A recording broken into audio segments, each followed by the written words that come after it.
As with any of these teas and juices that I put on my channel, guys, if you got health issues, please ask your doctors before taking any of these. These are natural home remedies, but you know, make sure it doesn't act against you. So for this, we are going to use fennel leaves.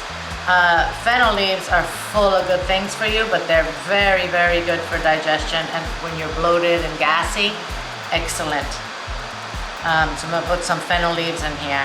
These are also diuretic, so you know, don't be exaggerating with this tea, okay? And I'm gonna add 2 star anise to this. So I'm going to pour boiling water over this.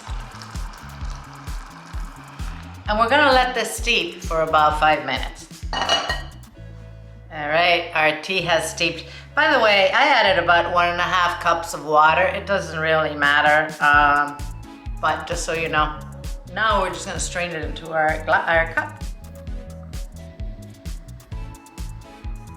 This is very fragrant. It smells like licorice. Very nice. So this is a tea that we would make if we've, you know, had like a heavy meal, our stomach is hurting, we're bloated, we got a bunch of gas. So we make this tea and we enjoy it. Oh, it's very nice, guys. Thanks for watching. I'll see you soon.